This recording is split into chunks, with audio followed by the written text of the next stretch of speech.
2018ರಲ್ಲಿ ಇಂಡೋನೇಷ್ಯಾದಿಂದ ಪ್ರಪಂಚದ ಮುಂದೆ ಒಂದು ಇಂತಹ ಘಟನೆ ಬೆಳಕಿಗೆ ಬಂತು. ಇದನ್ನು ಕೇಳಿದರೆ ನಿಮ್ಮ ತಲೆ ಕೆಟ್ಟು ಹೋಗುತ್ತೆ. ಅಲ್ಲಿ ಒಂದು ಪ್ರಾಣಿ ತನ್ನ ಯಜಮಾನನನ್ನೇ ತಿಂದು ಹಾಕಿಬಿಟ್ಟು. ಸಾಮಾನ್ಯವಾಗಿ ಜನ ತಮ್ಮ ಮನೆಗಳಲ್ಲಿ ಸಾಕುಪ್ರಾಣಿಯಾಗಿ ನಾಯಿ, ಗಿಳಿ, ಬೆಕ್ಕು ಈ ತರಹದ ಪ್ರಾಣಿಗಳನ್ನು ಸಾಕ್ತಾರೆ. ಆದ್ರೆ ಇನ್ನು ಕೆಲವು ಜನ ಇದ್ದಾರೆ, ಅವರು ಸೊಸೈಟಿ ಮುಂದೆ ತುಂಬಾ ಕೂಲಾಗಿ ಕಾಣಿಸಿಕೊಳ್ಳೋಕೆ ತಮ್ಮ ಮನೆಗಳಲ್ಲಿ ಕೆಲವು ಇಂತಹ ಕಾಡು ಮೃಗಗಳನ್ನು ಸಾಕಿಬಿಡ್ತಾರೆ. ನಿಜ ಹೇಳ್ಬೇಕಂದ್ರೆ ಇವುಗಳನ್ನು ಸಾಕೋದಕ್ಕೆ ಸಾಧ್ಯನೇ ಇಲ್ಲ. ಆಮೇಲೆ ಈ ಕಾಡು ಪ್ರಾಣಿಗಳ ನಡವಳಿಕೆ ಮನುಷ್ಯರ ಜೊತೆ ಹೇಗಿರುತ್ತೆ ಅನ್ನೋದನ್ನು ನೀವು ಖಂಡಿತ ನೋಡಲೇಬೇಕು. ಹಾಗಾದ್ರೆ ಗಾಯ್ಸ್, ಇವತ್ತಿನ ಈ ವಿಡಿಯೋದಲ್ಲಿ ನಾನು ನಿಮಗಾಗಿ ಪ್ರಪಂಚದ 15 ಇಂತಹ ಪ್ರಾಣಿಗಳ ಬಗ್ಗೆ ಹೇಳ್ತೀನಿ.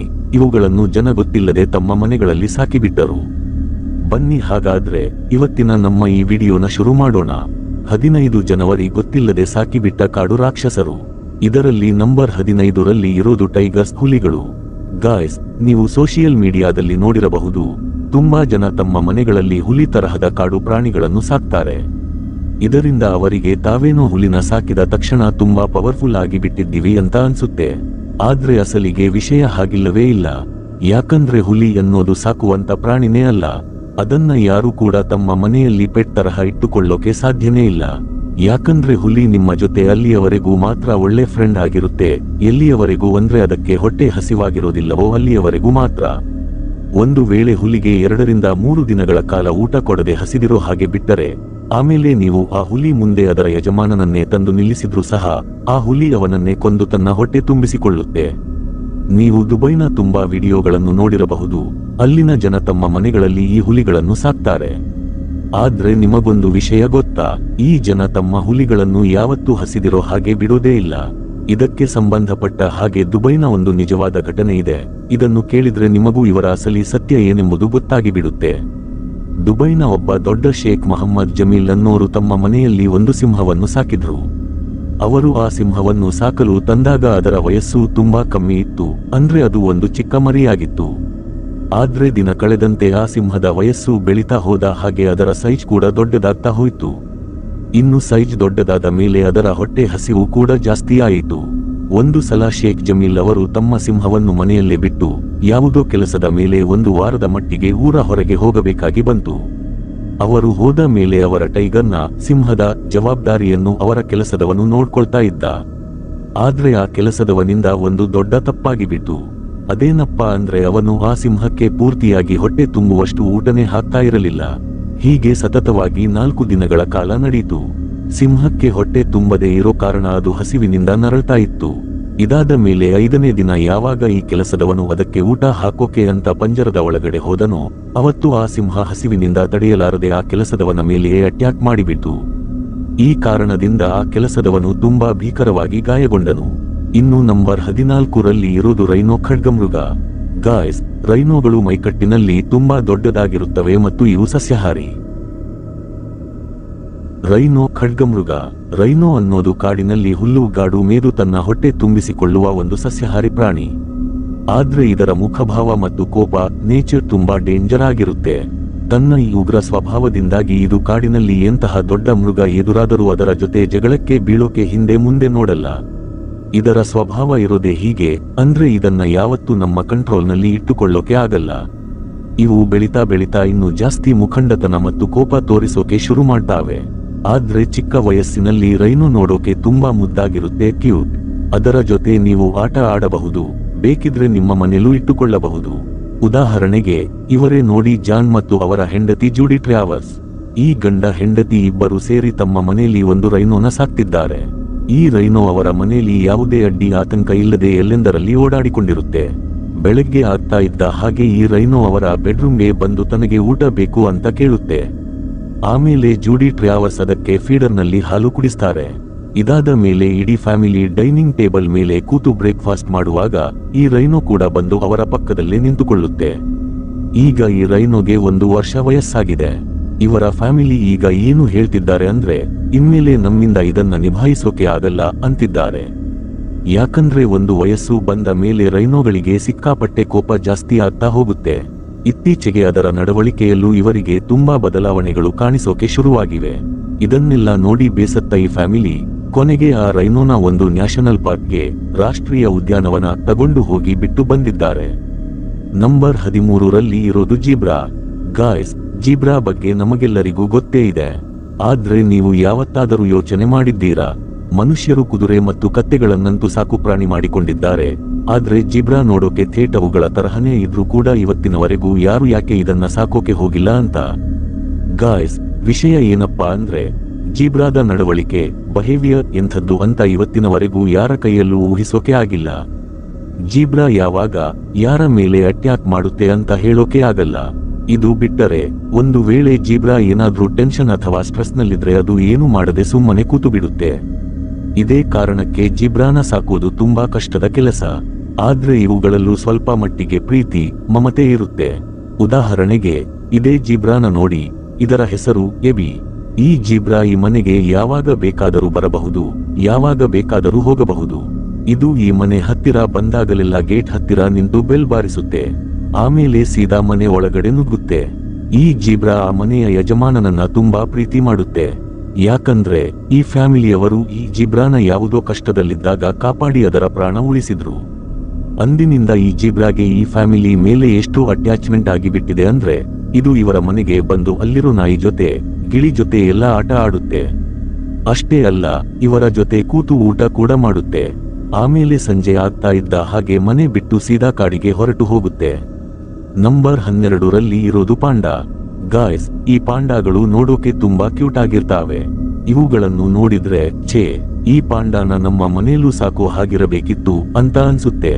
ಆದ್ರೆ ನಾವು ಆ ತರಹ ಯಾವತ್ತೂ ಮಾಡೋಕೆ ಆಗಲ್ಲ.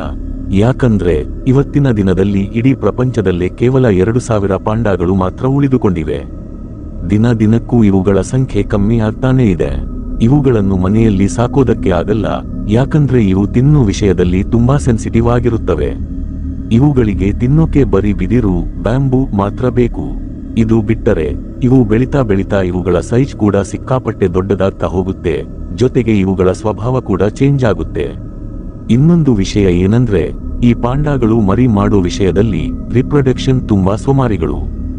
ಒಂದು ವೇಳೆ ಹೆಣ್ಣು ಪಾಂಡಾಗೆ 2 ಮರಿಗಳು ಹುಟ್ಟಿದರೆ ಅದು ಆ 2ರಲ್ಲಿ ಕೇವಲ ಒಂದು ಮರಿಯನ್ನು ಮಾತ್ರ ಸಾಕಿ ಬೆಳೆಸುತ್ತೆ, ಇನ್ನೊಂದು ಮರಿಯನ್ನು ಹಾಗೆ ಸಾಯೋಕೆ ಬಿಟ್ಟು ಬಿಡುತ್ತೆ. ಆ 2 ಮರಿಗಳಲ್ಲಿ ಯಾವ ಮರಿ ತುಂಬಾ ವೀಕ್ ಆಗಿ ಕಾಣಿಸುತ್ತೋ ಆ ಮರಿಯನ್ನು ಹೆಣ್ಣು ಪಾಂಡ ಕೈಬಿಟ್ಟು ಬಿಡುತ್ತೆ, ಅದಕ್ಕೆ ಹಾಲನ್ನು ಕುಡಿಸಲ್ಲ. ಇದೇ ಕಾರಣಕ್ಕೆ ಪ್ರಪಂಚದಲ್ಲಿ ಇವುಗಳ ಸಂಖ್ಯೆ ದಿನ ದಿನಕ್ಕೂ ಕಮ್ಮಿ ಆಗ್ತಾ ಇರೋದು. ನಂಬರ್ 11ರಲ್ಲಿ ಇರೋದು ಹೈನಾ ಕತ್ತೆಕಿರುಬ. ಗಾಯ್ಸ್, ಹೈನಾ ಬಗ್ಗೆ ತಾನೇ ನಿಮಗೂ ಗೊತ್ತೇ ಇರುತ್ತೆ.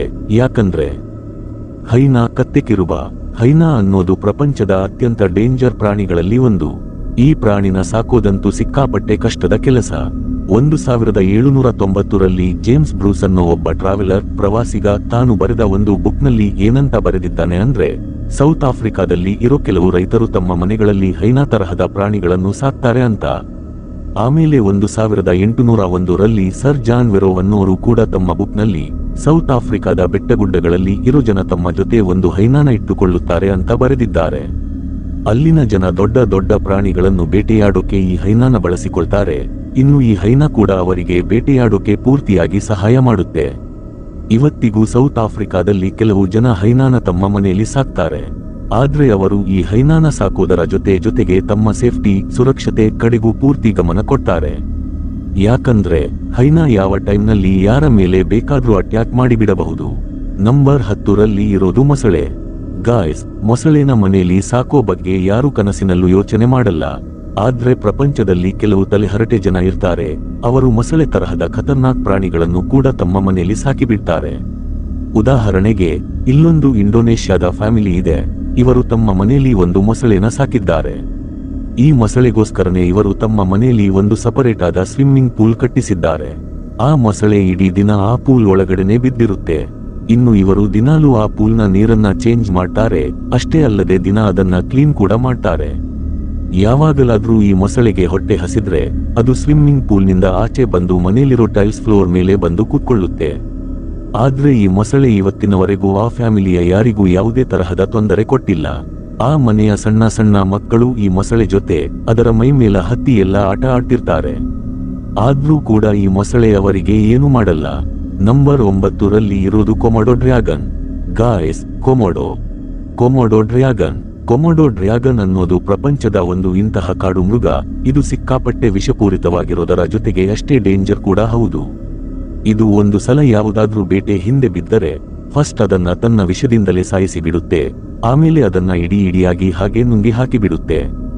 ಒಂದು ವೇಳೆ ಇದು ಯಾವುದೇ ಮನುಷ್ಯನಿಗೆ ಕಚ್ಚಿದ್ರೂ ಸಹ ತಕ್ಷಣ ಅವರ ಬ್ಲಡ್ ಪ್ರೆಷರ್ ಕಮ್ಮಿಯಾಗಿ ಬ್ಲೀಡಿಂಗ್, ರಕ್ತಸ್ರಾವ ಶುರುವಾಗ್ಬಿಡುತ್ತೆ.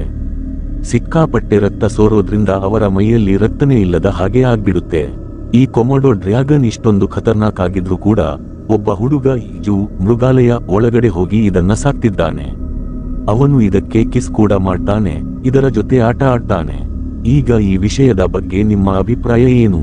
ಈ ಕೊಮೊಡೋ ಡ್ರ್ಯಾಗನ್ ಯಾವತ್ತಾದ್ರೂ ಆ ಹುಡುಗನ ಮೇಲೆ ಅಟ್ಯಾಕ್ ಮಾಡುತ್ತಾ ಇಲ್ವಾ ಅನ್ನೋದನ್ನ ನೀವೆಲ್ಲರೂ ನನಗೆ ಕೆಳಗಡೆ ಕಮೆಂಟ್ ಮಾಡಿ ಖಂಡಿತ ತಿಳಿಸಿ. ನಂಬರ್ 8ರಲ್ಲಿ ಇರೋದು ಮೂಸ್. ಗಾಯ್ಸ್, ಈ ಮೂಸ್ ಅನ್ನೋ ಪ್ರಾಣಿ ಎಷ್ಟು ಬೃಹತ್ತಾಗಿ ಮತ್ತು ದೊಡ್ಡದಾಗಿರುತ್ತೆ ಅಂದ್ರೆ ಇದನ್ನ ಸಾಕೋ ಬಗ್ಗೆ ಯಾರು ನೆನೆಸಿಕೊಳ್ಳೋಕೂ ಆಗಲ್ಲ. ಒಂದು ವೇಳೆ ನೀವೇನಾದ್ರೂ ಇದನ್ನ ಹಗ್ಗದಿಂದ ಕಟ್ಟಿ ಹಾಕಿದ್ರೂ ಕೂಡ ಈ ಮೂಸ್ ಮೈಯಲ್ಲಿ ಎಷ್ಟು ಶಕ್ತಿ ಇರುತ್ತೆ ಅಂದ್ರೆ ಅದು ಆ ಹಗ್ಗಗಳನ್ನ ಒಂದೇ ಒಂದು ಜರಕಿಗೆ, ಒಂದೇ ಏಟಿಗೆ ಹರಿದು ಹಾಕಿಬಿಡುತ್ತೆ. ಆದ್ರೆ ಒಂದು ಮೂಸ್ನ ಚಿಕ್ಕ ಮರಿನ ಈಸಿಯಾಗಿ ಸಾಕಬಹುದು. ಉದಾಹರಣೆಗೆ, ಇಲ್ಲೊಬ್ಬಳು ಹುಡುಗಿ ಒಂದು ಮೂಸ್ ಮರಿಯನ್ನು ಕಷ್ಟದಿಂದ ಪಾರು ಮಾಡಿ ತನ್ನ ಮನೆಗೆ ಕರ್ಕೊಂಡು ಬರ್ತಾಳೆ. ಯಾಕಂದ್ರೆ ಆ ಮರಿ ಮೂಸ್ ತಂತಿ ಬೇಲಿ ಒಳಗಡೆ ತುಂಬಾ ಭೀಕರವಾಗಿ ಸಿಲುಕಿಕೊಂಡಿತ್ತು. ಆ ಹುಡುಗಿ ಅದನ್ನ ಆಚೆ ತೆಗೆಯೋಕೆ ಹೆಲ್ಪ್ ಮಾಡ್ತಾಳೆ. ಅದನ್ನ ಆಚೆ ತೆಗೆದ ಮೇಲೆ ಅದರ ಆಸುಪಾಸಿನಲ್ಲಿ ಯಾವುದೇ ಪ್ರಾಣಿ ಇರೋದಿಲ್ಲ. ಆ ಹುಡುಗಿ ಕಾಡಿನಲ್ಲಿ ತುಂಬಾ ಸಲ ಟ್ರೈ ಮಾಡ್ತಾಳೆ ಈ ಮರಿ ಮೂಸ್ಗೆ ಅದರ ಫ್ಯಾಮಿಲಿ ಸಿಗಲಿ ಅಂತ. ಆದ್ರೆ ಅಲ್ಲಿ ಆ ಹುಡುಗಿಗೆ ಬೇರೆ ಯಾವುದೇ ಮೂಸ್ ಕಾಣಿಸೋದೇ ಇಲ್ಲ. ಕೊನೆಗೆ ಬೇರೆ ದಾರಿ ಇಲ್ಲದೆ ಅದನ್ನ ತನ್ನ ಮನೆಗೆ ಕರ್ಕೊಂಡು ಬರ್ತಾಳೆ.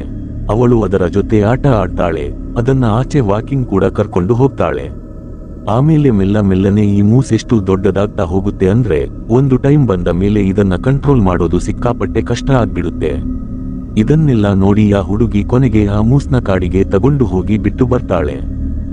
ನಂಬರ್ 7ನಲ್ಲಿ ಇರೋದು ರಕೂನ್. ಗಾಯ್ಸ್, ಈ ರಕೂನ್ನ ಮನೆಯಲ್ಲಿ ಸಾಕೋದು ಅಂದ್ರೆ ಪೂರ್ತಿ ಇಂಪಾಸಿಬಲ್, ಅಸಾಧ್ಯ. ಆದ್ರೆ ಇವುಗಳನ್ನ ಚಿಕ್ಕ ವಯಸ್ಸಿನಿಂದಲೇ ಮನೆಯಲ್ಲಿ ಸಾಕಿದ್ರೆ ಸಾಕೋಕೆ ಆಗುತ್ತೆ. ಆದ್ರೆ ಒಂದು ಕಾಡು ರಕೂನ್ನ ಹಿಡ್ಕೊಂಡು ಬಂದು ಅದನ್ನ ಮನೆಯಲ್ಲಿ ಸಾಕ್ತೀನಿ ಅಂದ್ರೆ ಖಂಡಿತ ಆಗಲ್ಲ. ಯಾಕಂದ್ರೆ ಅದರ ಬಿಹೇವಿಯರ್, ಸ್ವಭಾವ ಆ ತರಹ ಆಗ್ಬಿಟ್ಟಿರುತ್ತೆ. ಅದಕ್ಕೆ ಮನೆಯಲ್ಲಿ ಇರೋದಕ್ಕೆ ಸ್ವಲ್ಪನೂ ಇಷ್ಟ ಆಗಲ್ಲ. ರಕೂನ್ ಅನ್ನೋದು ಕಾಡಿನ ಅತ್ಯಂತ ಬುದ್ಧಿವಂತ ಪ್ರಾಣಿಗಳಲ್ಲಿ ಒಂದು. ಇದು ಬಿಟ್ಟರೆ ಇದರ ಸ್ವಭಾವ ತುಂಬಾ ಕೋಪ ಮತ್ತು ಅಟ್ಯಾಕ್ ಮಾಡೋ ತರಹ ಇರುತ್ತೆ. ಒಂದು ವೇಳೆ ರಕೂನ್ ಮರಿಯನ್ನು ಚಿಕ್ಕ ವಯಸ್ಸಿನಿಂದಲೇ ಸಾಕಿ ನೀವು ಅದಕ್ಕೆ ತಾಯಿ ತರಹ ಪ್ರೀತಿ ತೋರಿಸಿದರೆ ಆ ರಕೂನ್ ತನ್ನ ಇಡೀ ಲೈಫ್ ನಿಮ್ಮ ಜೊತೆ ತುಂಬಾ ಪ್ರೀತಿಯಿಂದ ಇರಬಲ್ಲದು. ನಂಬರ್ 6ನಲ್ಲಿ ಇರೋದು ಫಾಕ್ಸ್ ನರಿ. ಗಾಯ್ಸ್, ಇದು ನೋಡೋಕೆ ನಾಯಿ ಮತ್ತು ತೋಳದ ತರಹನೇ ಇರುತ್ತೆ, ಆದ್ರೆ ಇದನ್ನ ಯಾರು ಸಾಕೋಕೆ ಆಗಲ್ಲ. ಯಾಕಂದ್ರೆ ನರಿ ಅನ್ನೋದು ಎಷ್ಟು ಕಿಲಾಡಿ ಮತ್ತು ಜಾಣ ಪ್ರಾಣಿ ಅಂದ್ರೆ ಅದು ನಿಮ್ಮ ಕೈಯಿಂದ ತಪ್ಪಿಸಿಕೊಂಡು ಓಡಿ ಹೋಗೋಕೆ ಸ್ವಲ್ಪನೂ ಟೈಮ್ ತಗೊಳ್ಳಲ್ಲ. ಒಂದು ವೇಳೆ ನೀವು ಏನೋ ಕಷ್ಟಪಟ್ಟು ಒಂದು ನರಿನ ನಿಮ್ಮ ಮನೆಯಲ್ಲಿ ಸಾಕ್ಬಿಟ್ರು ಕೂಡ ಅದರ ಬಗ್ಗೆ ಸಿಕ್ಕಾಪಟ್ಟೆ ಕೇರ್ ತಗೋಬೇಕಾಗುತ್ತೆ. ಯಾಕಂದ್ರೆ ನರಿ ನಿಮ್ಮ ಕೈಯಿಂದ ಒಂದ್ಸಲ ಮಿಸ್ ಆದ್ರೆ ಲೈಫ್ನಲ್ಲಿ ಇನ್ನೆಂದು ವಾಪಸ್ ಬರಲ್ಲ. ಉದಾಹರಣೆಗೆ, ಇದೇ ಕಪಲ್, ಗಂಡ ಹೆಂಡತಿ ನೋಡಿ, ಇವರು ತಮ್ಮ ಮನೆಯಲ್ಲಿ ಈ ನರಿನ ಸಾಕ್ತಿದ್ದಾರೆ. ಇದು ಇವರ ಹತ್ತಿರ ತುಂಬಾ ನಂಬಿಕಸ್ಥವಾಗಿ ಲಾಯಲ್ ಇರುತ್ತೆ. ಆದ್ರೂ ಕೂಡ ಈ ಜನ ಇದನ್ನ ಯಾವಾಗಲೂ ಕೊರಳಿಗೆ ಹಗ್ಗ ಕಟ್ಟಿ ಹಿಡಿದಿಟ್ಟಿರುತ್ತಾರೆ.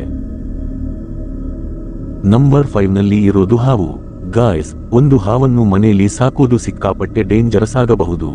ಆದ್ರೆ ಈ ಮಗುವಿಗೆ ಬಹುಶಃ ಅಷ್ಟೊಂದು ಭಯ ಇದ್ದ ಹಾಗಿಲ್ಲ. ಈ ಪುಟ್ಟ ಮಗು ಈ ಪೈಥಾನ್, ಹೆಬ್ಬಾವು ಜೊತೆನೆ ಮಲಗುತ್ತೆ, ಇದರ ಜೊತೆನೆ ಆಟ ಆಡುತ್ತೆ. ಅಷ್ಟೇ ಅಲ್ಲದೆ ಈ ಹಾವು ಪಕ್ಕದಲ್ಲೇ ಇದ್ದಾಗ ಊಟ ಕೂಡ ಮಾಡುತ್ತೆ. ಈ ಮಗುವಿನ ತಂದೆಗೆ ಈ ಹೆಬ್ಬಾವು ತಮ್ಮ ಮನೆಯ ಹಿಂಭಾಗದ ಗದ್ದೆಯಲ್ಲಿ ಸಿಕ್ಕಿರುತ್ತೆ. ಆಮೇಲೆ ಅವರು ಆ ಹಾವನ್ನು ಹಿಡಿದು ಮನೆಗೆ ತರ್ತಾರೆ. ಅಂದಿನಿಂದ ಈ ಮಗು ಚಿಕ್ಕ ವಯಸ್ಸಿನಿಂದಲೇ ಈ ಹಾವಿನ ಜೊತೆ ಆಟ ಆಡ್ತಾ ಬೆಳಿತಾ ಇದೆ. ಅಂದಿನಿಂದ ಇವತ್ತಿನವರೆಗೂ ಈ ಹಾವು ಆ ಮಗುವಿಗೆ ಯಾವುದೇ ತರಹದ ತೊಂದರೆ ಕೊಟ್ಟಿಲ್ಲ. ಇನ್ನೊಂದು ಕಡೆ ಈ ಪುಟ್ಟ ಹುಡುಗಿನ ನೋಡಿ, ಈಕೆ ಒಂದು ಯೆಲ್ಲೋ ಕಲರ್, ಹಳದಿ ಬಣ್ಣದ ಹೆಬ್ಬಾವಿನ ಜೊತೆ ಮನೆಯಲ್ಲಿ ಆಟ ಆಡ್ತಿದ್ದಾಳೆ. ಇದು ಪಕ್ಕದಲ್ಲಿದ್ದಾಗಲೇ ಈಕೆ ತನ್ನ ಹೋಮ್ವರ್ಕ್ ಮಾಡ್ತಾಳೆ, ಊಟ ಮಾಡ್ತಾಳೆ ಮತ್ತು ಇದರ ಜೊತೆ ಹೊರಗಡೆ ವಾಕಿಂಗ್ ಕೂಡ ಹೋಗ್ತಾಳೆ. ಈ ಹಳದಿ ಹೆಬ್ಬಾವು ನೋಡೋಕೆ ಎಷ್ಟು ಲಕ್ಷಣವಾಗಿ ಕಾಣಿಸುತ್ತೋ ಅಷ್ಟೊಂದು ಒಳ್ಳೆಯದೇನೂ ಅಲ್ವಿದು. ಯಾಕಂದ್ರೆ ಇದು ಕೂಡ ಒಂದು ಬೇಟೆಯಾಡೋ ಹಾವೇ ಹೌದು. ಆದ್ರೆ ಇದು ಯಾವತ್ತೂ ಈ ಮಗುವಿನ ಮೇಲೆ ಅಟ್ಯಾಕ್ ಮಾಡಿಲ್ಲ. ಇದಕ್ಕೆ ಸಂಬಂಧಪಟ್ಟ ಹಾಗೆ ಜೂನ್ 2018ರಲ್ಲಿ ಇಂಡೋನೇಷ್ಯಾದಿಂದ ಒಂದು ಇಂತಹ ಘಟನೆ ಬೆಳಕಿಗೆ ಬಂದಿತ್ತು. ಅಲ್ಲಿ ಒಂದು 8 ಮೀಟರ್ ಉದ್ದದ ರೆಟಿಕ್ಯುಲೇಟೆಡ್ ಪೈಥಾನ್ ಹೆಬ್ಬಾವು ಒಬ್ಬ ಪುಟ್ಟ ಹುಡುಗಿಯನ್ನೇ ನುಂಗಿ ಹಾಕಿಬಿಟ್ಟಿತ್ತು. ನಂಬರ್ 4ನಲ್ಲಿ ಇರೋದು ಬೊನೊಬೊ. ಗಾಯ್ಸ್, ಈ ಪ್ರಾಣಿ ನೋಡೋಕೆ ಥೇಟ್ ಚಿಂಪಾಂಜಿ ತರಹನೇ ಇರುತ್ತೆ, ಆದ್ರೆ ಇದು ಅದಕ್ಕಿಂತ ಪೂರ್ತಿ ಬೇರೆ. ಇವು ಚಿಂಪಾಂಜಿ ತರಹನೇ ತುಂಬಾ ಬುದ್ಧಿವಂತ ಮತ್ತು ಚತುರ ಪ್ರಾಣಿಗಳು. ಒಂದು ವೇಳೆ ಬೊನೊಬೊ ಮರಿಗಳಿಗೆ ಯಾರಾದ್ರೂ ಮನುಷ್ಯರು ತಮಗೆ ತೊಂದರೆ ಕೊಟ್ಟಿಲ್ಲ ಅಂತ ಗೊತ್ತಾದ್ರೆ ಸಾಕು, ಆ ಮರಿಗಳು ಅವರ ಮೈ ಮೇಲೆ ಹತ್ತಿ ಆಟ ಆಡೋಕೆ ಶುರು ಮಾಡಿಬಿಟ್ಟಾವೆ. ಉದಾಹರಣೆಗೆ ಇವುಗಳನ್ನೇ ನೋಡಿ. ಈ ಬೊನೊಬೊ ಮರಿಗಳು ಕ್ಯಾಮೆರಾಮನ್ನ ಟ್ರೈಪಾಡ್ ಎಳೆದುಕೊಂಡು ಹೋಗ್ತಿವೆ, ಮೈಕ್ ಹಿಡ್ಕೊಳ್ತಿವೆ ಮತ್ತು ಅವನ ಬ್ಯಾಗ್ ಹಿಡಿದು ಜೋತಾಡ್ತಿವೆ. ಇವು ಒಂದ್ಸಲ ಯಾರ ಜೊತೆಯಾದರೂ ಫ್ರೆಂಡ್ಲಿ ಆಗಿ ಬಿಟ್ಟರೆ ಅವರಿಗೆ ಯಾವುದೇ ತೊಂದರೆ ಕೊಡಲ್ಲ, ಆದ್ರೆ ಇವುಗಳ ಒಟ್ಟಾರೆ ಸ್ವಭಾವ, ನೇಚರ್ ಮಾತ್ರ ತುಂಬಾ ಕೋಪದ್ದಾಗಿರುತ್ತೆ. ನಂಬರ್ 3 ಇರೋದು ಆನೆ. ಗಾಯ್ಸ್, ಆನೆನ ಎಲ್ಲರೂ ತಮ್ಮ ಮನೆಯಲ್ಲಿ ಸಾಕೋಕೆ ಆಗಲ್ಲ, ಯಾಕಂದ್ರೆ ಇವುಗಳನ್ನ ಸಂಭಾಳಿಸೋದು ತುಂಬಾ ಕಷ್ಟದ ಕೆಲಸ. ಆದ್ರೆ ಯಾವುದಾದ್ರೂ ಆನೆ ನಿಮ್ಮ ಜೊತೆ ತುಂಬಾ ಕ್ಲೋಸ್ ಆಗಿ ಬಿಟ್ಟರೆ ಅದು ನಿಮ್ಮ ಜೊತೆನೇ ಇರುತ್ತೆ ಮತ್ತು ನೀವು ಅದಕ್ಕೆ ಏನು ಹೇಳ್ತಿರೋ ಅದನ್ನೇ ಮಾಡುತ್ತೆ. ಆದ್ರೆ ಆನೆ ಮರಿಗಳ ಬೇಬಿ ಎಲಿಫೆಂಟ್ ವಿಷಯದಲ್ಲಿ ಹಾಗಾಗಲ್ಲ. ಉದಾಹರಣೆಗೆ ಈ ಲೇಡಿನ ನೋಡಿ, ಇವರು ಒಬ್ಬರು ಡಾಕ್ಟರ್, ಇವರ ಜೊತೆ ಈ ಆನೆ ಮರಿ ಇದೆ. ಈ ಆನೆ ಮರಿಯನ್ನು ಇವರ ಟೀಮ್ನವರು ಒಂದು ನದಿಯಿಂದ ಕಾಪಾಡಿ ರೆಸ್ಕ್ಯೂ ತಂದಿದ್ದಾರೆ. ಇದು ಎಲ್ಲೋ ದೂರದಿಂದ ನದಿಯ ನೀರಿನಲ್ಲಿ ಕೊಚ್ಚಿಕೊಂಡು ಬರ್ತಾ ಇತ್ತು. ಆಮೇಲೆ ಇವರ ಟೀಮ್ ಈ ಆನೆ ಮರಿಯನ್ನು ನದಿಯಿಂದ ಆಚೆ ತೆಗೆದು ಇದರ ಫ್ಯಾಮಿಲಿ ಜೊತೆ ಸೇರಿಸೋಕೆ ತುಂಬಾ ಟ್ರೈ ಮಾಡಿದ್ರು. ಆದ್ರೆ ಎಷ್ಟು ಹುಡುಕಿದ್ರು ಈ ಆನೆ ಮರಿಯ ಫ್ಯಾಮಿಲಿ ಸಿಗಲೇ ಇಲ್ಲ. ಅಂದಿನಿಂದ ಈ ಲೇಡಿ ಡಾಕ್ಟರ್ ಈ ಆನೆ ಮರಿಯನ್ನು ತಮ್ಮ ಮನೆಯಲ್ಲೇ ಇಟ್ಟುಕೊಂಡಿದ್ದಾರೆ. ಈ ಆನೆ ಮರಿ ಅವರ ಮನೆಯಲ್ಲಿ ಎಲ್ಲೆಂದರಲ್ಲಿ ಓಡಾಡುತ್ತೆ, ಅಷ್ಟೇ ಯಾಕೆ ಅವರ ಬೆಡ್ರೂಮ್ ಒಳಗೂ ಹೋಗುತ್ತೆ. ಇದಕ್ಕೆ ಏನಾದ್ರೂ ತಿನ್ನೋಕೆ ಬೇಕಂದ್ರೆ ಸೀದಾ ಕಿಚನ್ ಒಳಗಡೆ ನುಗ್ಗುತ್ತೆ. ಒಂದು ವೇಳೆ ಇದಕ್ಕೆ ಟೈಮ್ಗೆ ಸರಿಯಾಗಿ ಊಟ ಕೊಡದೆ ಹೋದ್ರೆ ಇದು ಇವರ ಮನೆಯಲ್ಲಿರೋ ವಸ್ತುಗಳನ್ನೆಲ್ಲ ಮುರಿದು ಹಾಕಿ ರಂಪಾಟ ಮಾಡೋಕೆ ಶುರು ಮಾಡುತ್ತೆ. ನಂಬರ್ 2 ಇರೋದು ಹಿಪ್ಪೋಪೋಟಮಸ್. ಗಾಯ್ಸ್, ಒಂದು ಹಿಪ್ಪೋನ ಮನೆಯಲ್ಲಿ ಸಾಕೋದು ಅಂದ್ರೆ ಸಿಕ್ಕಾಪಟ್ಟೆ ಕಷ್ಟದ ಕೆಲಸ. ಆದ್ರೆ ಈ ಫ್ಯಾಮಿಲಿಗೆ ಮಾತ್ರ ಇದು ದೊಡ್ಡ ವಿಷಯನೇ ಅಲ್ವೇನೋ ಅನಿಸುತ್ತೆ. ಈ ಫ್ಯಾಮಿಲಿಯವರು ತಮ್ಮ ಜೊತೆನೇ ಈ ಹಿಪ್ಪೋನ ಇಟ್ಟುಕೊಂಡಿದ್ದಾರೆ ಮತ್ತು ಟೈಮ್ ಟು ಟೈಮ್ ಅದಕ್ಕೆ ಊಟ ಕೂಡ ಕೊಡ್ತಾರೆ. ಒಂದು ವೇಳೆ ಈ ಹಿಪ್ಪೋಗೆ ಬೆಳಗ್ಗೆ ಬ್ರೇಕ್ಫಾಸ್ಟ್ ಮಾಡಬೇಕು ಅನ್ಸಿದ್ರೆ ಅದು ಬಂದು ಗೇಟ್ ಹತ್ತಿರ ಇವರ ಸಾಕುನಾಯಿ ಜೊತೆ ಬಂದು ನಿಂತುಕೊಳ್ಳುತ್ತೆ. ಆಮೇಲೆ ಅದು ಸೀದಾ ಮನೆ ಒಳಗಡೆ ಹೋಗುತ್ತೆ.